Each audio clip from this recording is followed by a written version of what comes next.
قرآن پاک میں اللہ پاک نے ارشاد فرمایا ہے رضی اللہ عنہم ورضوا عنہ، وہ اللہ پر راضی ہو گئے، اللہ ان پر راضی ہو گیا۔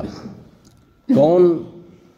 جو نبی پاک علیہ الصلوۃ والسلام کے 1,01,000 صحابہ کرام ہیں، ان میں سے سب سے پہلے حضور کے صحابی حضرت سیدنا صدیق اکبر رضی اللہ تعالیٰ عنہ کے بارے میں روایات میں آتا ہے کہ پیدا ہونے سے لے کر وصال فرمانے تک 63 سال زندگی کے اندر بچپن اور جوانی اور بڑھاپا، یہ 63 سالہ زندگی کا ایک لمحہ بھی جناب صدیق اکبر نے اللہ کی رضا کے بغیر نہیں گزارا۔ یہ بہت بڑا جملہ ہے۔ ایک لمحہ اور ایک گھڑی وہ کتنی ہوتی ہے؟ ایسے ہی سمجھ لیں کہ جیسے 1 گھنٹے کے اندر 60 سیکنڈ ہوتے ہیں۔ یہ جو 1 سیکنڈ ہے نا، یہ ایک لمحہ ہے، یہ ایک گھڑی ہے۔ تو جناب صدیق اکبر کی عمر مبارک ہے 63 سال۔ 63 سال کی زندگی کا 1 سیکنڈ بھی جناب صدیق اکبر نے اللہ کی رضا کے بغیر نہ گزارا ہو۔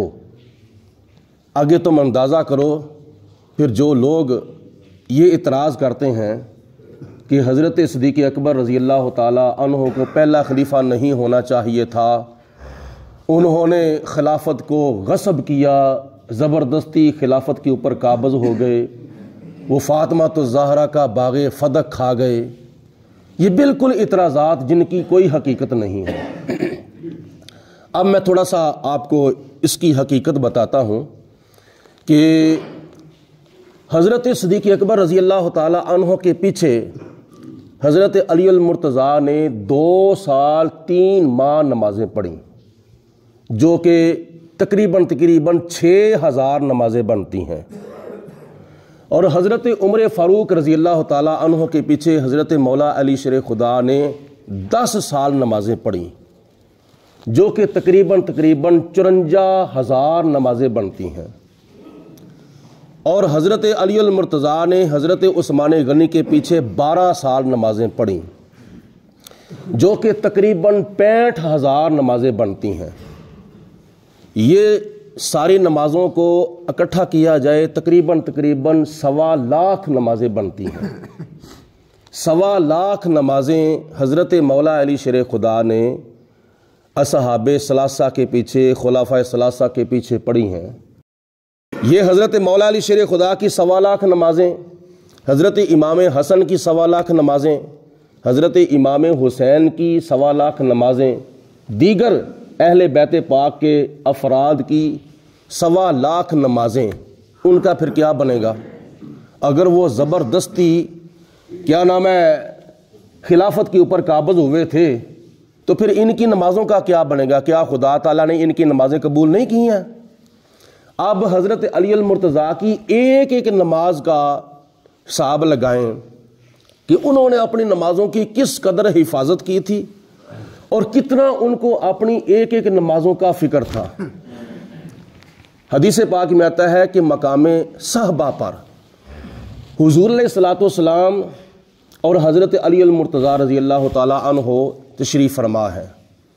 حضرت علی المرتضیٰ نے عصر کی نماز نہیں پڑھی، ابھی کہیں گئے ہوئے تھے، نماز عصر کا وقت ہو گیا، حضور علیہ الصلوۃ والسلام نے نماز عصر ادا کر لی۔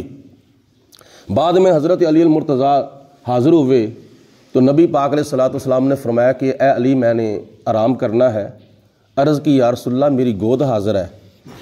تو حضرت علی المرتضیٰ نے اپنی گود میں نبی پاک علیہ الصلوۃ والسلام کا سر مبارک رکھا اور حضور نے آرام فرمانا شروع کر دیا، اور عصر کی نماز کا وقت جا رہا ہے۔ تو جناب علی المرتضیٰ کبھی ڈوبتے ہوئے سورج کو دیکھتے ہیں اور کبھی والضحیٰ کا چہرہ دیکھتے ہیں۔ اب میں کیا کروں؟ میں اگر نماز پڑھنے کے لیے اٹھوں تو حضور کی نیند میں خلل پیدا ہوتا ہے۔ اگر حضور علیہ الصلوۃ والسلام کی نیند کے اندر خلل پیدا نہ ہونے دوں، حضور کی نیند کا خیال کروں، تو پھر نماز عصر جا رہی ہے، کیا کروں؟ اسی کشمکش میں نتیجہ یہ نکلا کہ سورج ڈوب گیا۔ جب سورج ڈوبا، ایک نماز قضا ہوئی، ایک نماز ضائع ہوئی حضرت علی المرتضیٰ کی، تو آنکھوں میں آنسو آ گئے۔ اب ان 1.25 لاکھ نمازوں کو ایک طرف رکھو اور حضرت علی المرتضیٰ کی اس نماز کا تم حساب لگاؤ کہ ایک نماز اگر ضائع ہو گئی تو آنکھوں سے آنسو آ گئے، تو جب 1.25 لاکھ نمازیں قضا یا ضائع ہوگی تو پھر حضرت علی مرتضیٰ کو فکر نہیں ہوگا؟ یا کیا آپ کو کیا نام ہے اس بات کا فکر نہیں ہوگا کہ میری 1.25 لاکھ نمازیں کدھر گئی ہیں؟ ایک نماز سے حساب لگا کے، اندازہ لگا کے یہ ثابت کیا جا سکتا ہے کہ اگر ایک نماز ضائع ہونے کا فکر تھا تو پھر 1.25 لاکھ نمازوں کے ضائع ہونے کا بھی فکر تھا۔ حضور علیہ الصلوۃ والسلام بیدار ہوئے، علی کیا ہوا ہے؟ آپ کی آنکھوں میں آنسو آ گئے ہیں اور میرے چہرے کے اوپر آپ کے آنسو ٹپکنے کی وجہ سے میں بیدار ہو گیا ہوں، کیا ہوا ہے؟ کیوں پریشان ہوئے ہو؟ کس چیز نے آپ کو رلایا ہے؟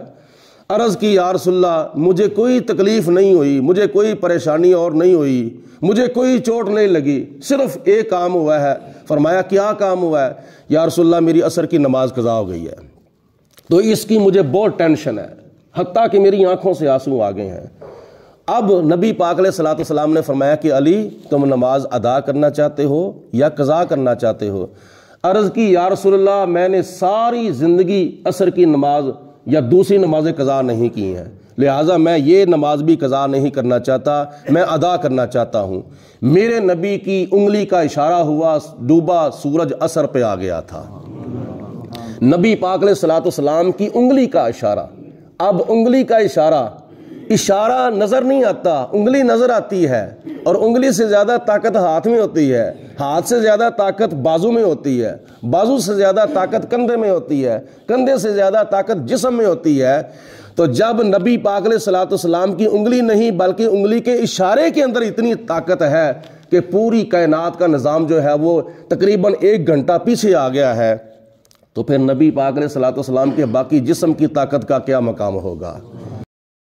تو پھر جب سورج واپس عصر پہ آ گیا تو حضرت علی المرتضیٰ نے عصر کی نماز جو تھی وہ قضا نہیں کی بلکہ ادا کی تھی۔